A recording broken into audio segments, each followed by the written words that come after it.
Wait, you're listening? Okay. All right. Okay. All right. You're Listening to Radiolab Radio from WNYC. See? Yeah. Rewind.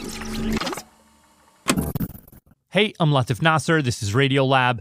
One of our all-time most popular episodes was From Tree to Shining Tree, which was about these vast networks hidden in the forest floor. She began thinking about the forest that exists underneath the forest. That's Robert Krulwich, who was one of our hosts at the time.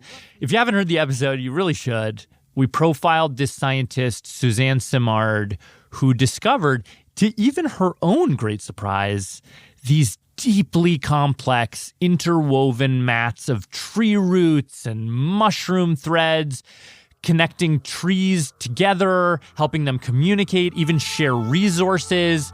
There's a literal underground economy in every forest you've ever been to. Turns out one tree was connected to 47 other trees all around it. It was like a huge network. The trees that were the biggest and the oldest were the most highly connected. It's just this incredible communications network that, people had no idea about in the past because we didn't know how to look. So that was back in 2016.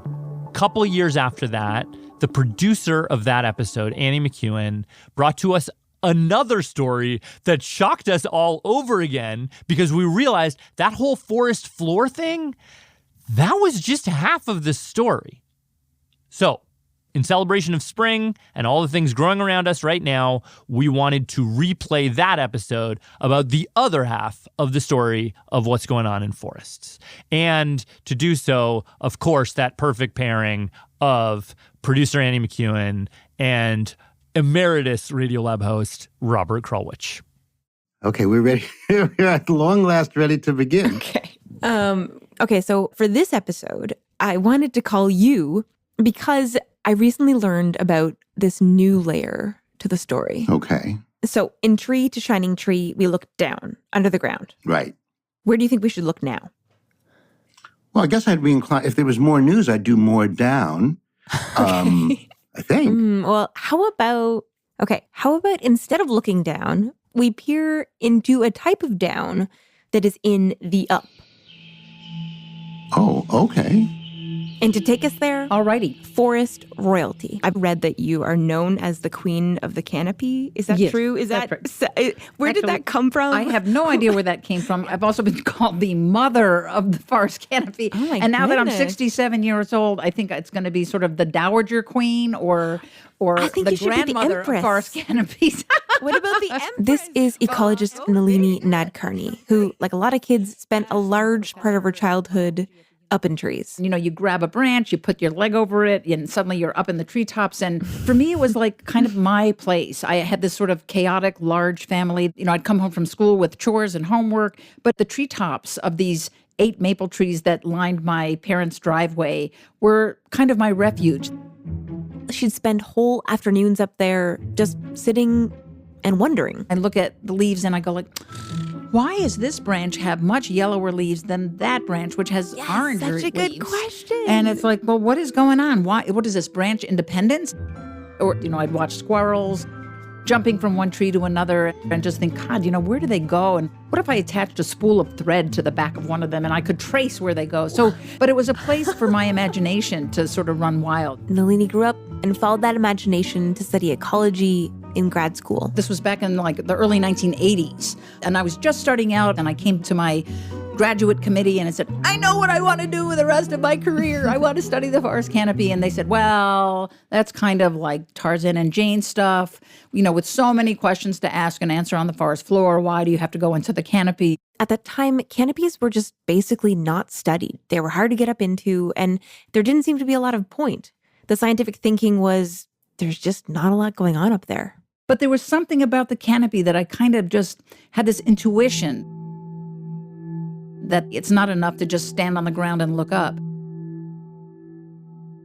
And so, with some modified mountain climbing equipment, she began to climb these giant old-growth trees in the Olympic rainforests of western Washington. Which is what's called a temperate rainforest. Are these the places where in the morning the fog from the Pacific Ocean comes rolling in? Yeah. And the tree just gets an every morning bath of just Yeah, pure and the tree moisture. just goes... Yeah. So Nalini climbs up into the canopy of this giant big leaf maple tree. And I throw my leg over a branch and I'm sitting up there and I'm anchored with my rope and I'm looking around. I just see this enormous three-dimensional panoply of moving leaves and moving twigs. The branch she's sitting on, as well as all the branches surrounding her, are covered in this super thick layer of This amazing growth of mosses and lichens and ferns. kind of like the tree is wearing this very unruly green shag carpet. You get the sense of being in a place that looks very simple from the forest floor, but is actually this kaleidoscope of life.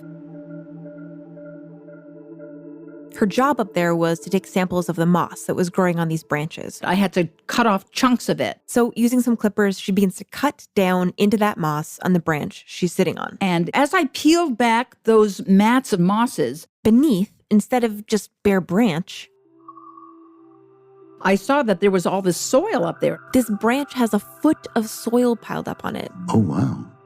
Soil that formed over many, many years of mosses and leaves dying and decomposing right there on the branch. It's so weird because you're sitting up there in the canopy, like 100 feet above the ground, and then you're digging your fingers into the soil that could be the soil that's, in your backyard garden, for goodness sake. You can imagine getting your gardening gloves out and planting rows of tulips 100 feet in the air. There were like invertebrates in it. There were earthworms in it. Tree worms? Yes. That is so weird. I know. Even the stars of the old episode, the fungi, were there. Really? So the mushrooms have climbed up the tree as well to sort of do Yes, their thing. they're sharing resources. They're helping the tiny plants up there communicate with one another. The same as on the forest floor. It's almost like she stumbled into a perfect miniature of the forest floor she had just climbed up away from.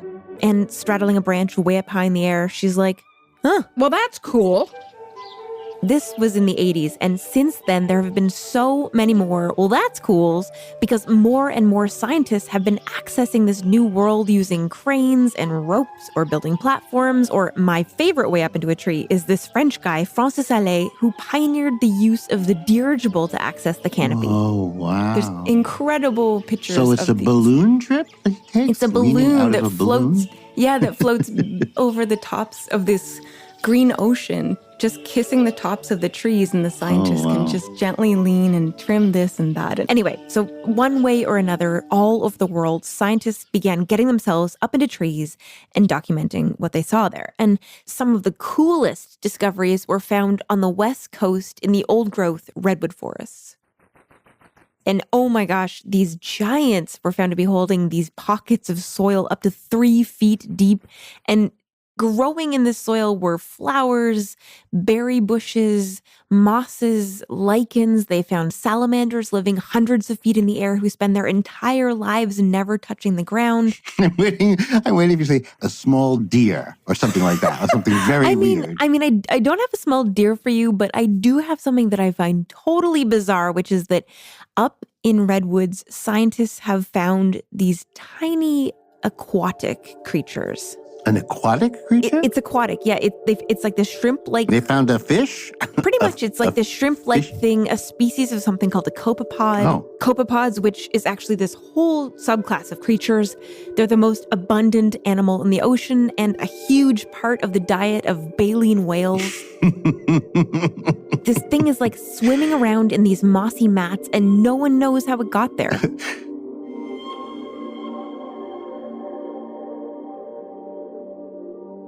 Anyway, these tree canopies that up until the mid-'80s, everyone thought were just pretty much empty. Not only are they not empty, they actually hold about 50% of all terrestrial life on the planet. Did you a lot say of that 50%? 50, yeah. Wow, that's a weird number. That you're saying 50% of it is up in the air somewhere? Yeah, up in the air, up in trees. Whoa. Which, sounds kind of unbelievable, but when you think of places like the Amazon, all those bugs, birds, plants, animals, it adds up. And most of this life has made a home in these canopy soils. What? Soil on the tree branches? I was And when ecologist Korena Mafune learned about these canopy soils, I fell in love. I was like, okay, there's like a forest in a forest on a forest. I need to research this. and she told me that thinking about these canopy soils like these tiny, perfect replicas of the forest floor below wasn't quite right. Because these canopy soils, they have something that the forest wants. Huh. Well, what would that be? Well, back when she was a grad student in the Washington Olympic Peninsula, Korena collected soil samples from the forest floor throughout the year. And she noticed that In the spring growing season, there aren't as many nutrients available. specifically there was a lack of phosphorus and nitrogen, two important things that every plant in the springtime wants to help them, put forth new leaves, to help them grow. And those are rare. Plants love that. Right. Yeah. And in contrast to the last episode where we talked about trees cooperating with each other, All these trees that were of totally different species were sharing their food underground. Like if you put... Korena told me that in that same sharing forest, when resources are scarce, There's a ton of competition on the forest floor. Trees have roots grafted together. There's mycorrhizal networks, that are spanning across. There's this big battle to, uptake nutrients. But Korena had also taken samples of the canopy soils, and she saw that during these times of scarcity below, these canopy soils had so much more nitrogen and phosphorus available for plant uptake compared to their forest floor counterparts. meaning that this soil for a plant was creme de la creme. It's just amazing. Downstairs, there's shortage. Upstairs, there's abundance. When it's crumbs down below, up in the sky, held aloft above the plebeian masses, is like a Thanksgiving dinner. And when Korena learned this, she thought, I don't know. What do these canopy soils mean? Because they're not just hanging out there. They're not just there for no reason, right? She's right, they're not. These sky gardens, they get even better. Better at what? Better at what? Well, let's just say they're not alone up there. What's about to happen? Well, I'm going to tell you All righty. right after this short break.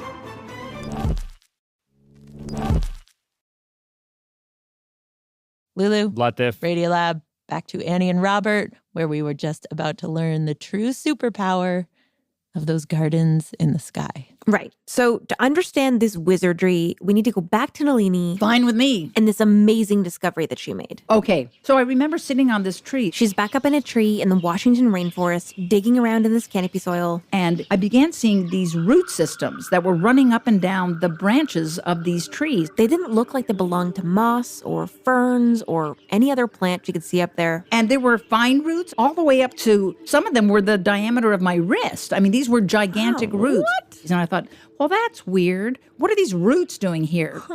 So I began just tracing the roots that I was finding. Like you took hold of one root in your hand and sort of like went backwards like a string? Right. Exactly, like it's like following a string. Exactly. She gently excavates this root, scooting along the branch as she uncovers it. I was tied in so I could sort of swing around and move from one branch to another. I had my water bottle with me, so then whenever it began difficult to sort of unstick the root, I could just throw a little water on it, keep going, keep following it. It was like, I don't know, it was like being a detective. Well, what did you think it was going to lead to? I had no idea. I thought, well, maybe there's some sort of vascular plant that I'm not aware of that's here, but I don't think so. So then she follows the root all the way back to its beginning. And oh my gosh, its origin was a dead end in the tree itself. What? The big tree, the one Nalini is sitting in, is growing roots from its branch and snaking underneath these mats of soil, of canopy soil. Let me think about this. Somehow it realizes that it could find soil high up somewhere, and so it just takes its roots and its roots travel up and go whoop to the left and say, let's root not only where we normally root down there, but let's root up here. Yes. Whoa. So things that you thought were below can move above, way above, high above you. Yes. It was a real revelation. And Korena thinks that it's during a drought or during spring growing season when resources on the forest floor are scarce that these big trees... That's when they can tap into their canopy soils. It's like they're like, Hey, there's a bunch of really great stuff here to suck on, so why don't you put out a root out here? And that's exactly what these trees do.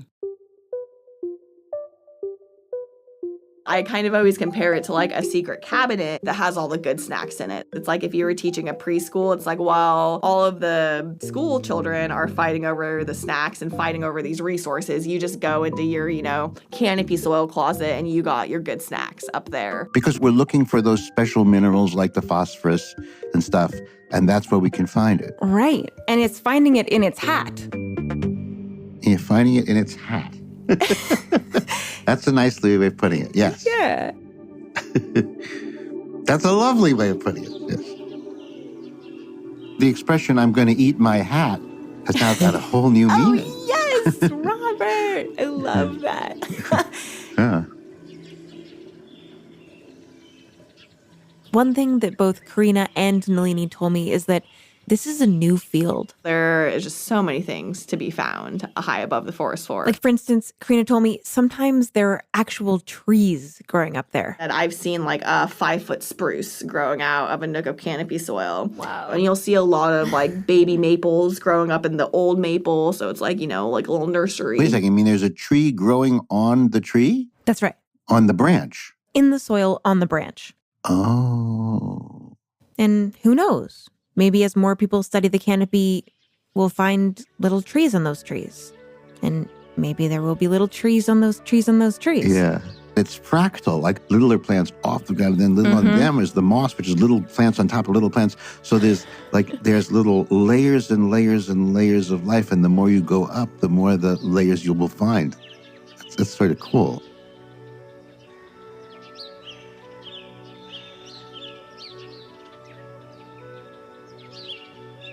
Thank you, Annie McEwen, for reporting and producing that gorgeous episode and leaving us with that image of not turtles all the way down, but trees all the way up.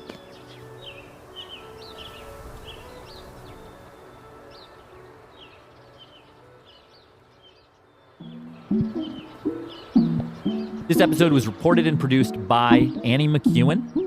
Special thanks to Kiyomi Taguchi, Michelle Ma, and Nina Ernest. A huge thank you to Michael Werner and Joe Hansen and the team at PBS Overview. They tipped us off about Korena's research. They were the ones who got us excited about canopy soil in the first place. You can actually see all that gorgeous shag carpeting in the forest in their beautiful video, vivid color. The video features Korena and other people who have dedicated their lives to saving what's left of the old growth forests. You can check that out on our website or on theirs. So thank you to them. And special thanks, of course, to the many-ringed tree trunk that is Robert Krulwich, coming back on the show to talk trees with us. Thank you for doing that, Robert. We love you. That guy's all bark, no bite. You know what I mean? That's why I like him. That's all for us. Catch you next week. Hi, I'm Gabby. I'm from the Bay Area, California, and here are the staff credits. Radiolab is hosted by Lulu Miller and Latif Nasser. Soren Wheeler is our executive editor. Sarah Sandbach is our executive director. Our managing editor is Pat Walters.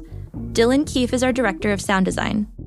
Our staff includes Jeremy Bloom, W. Harry Fortuna, David Gable, Maria Paz Gutierrez, Sindhu Naina Sambandan, Matt Kielty, Mona Mudgaukar, Annie McEwen, Alex Neeson, Sarah Kari, Natalia Ramirez, Rebecca Rand, Anissa Vitze, Arian Wack, Molly Webster, and Jessica Young, with help from Gabby Santos. Our fact-checkers are Diane Kelly, Emily Krieger, Natalie Middleton, Anjali Mercado, and Sophie Samai. Hi, I'm Aubrey, calling from Salt Lake City, Utah. Leadership support for Radiolab's science programming is provided by the Simons Foundation and the John Templeton Foundation. Foundational support for Radiolab was provided by the Alfred P. Sloan Foundation.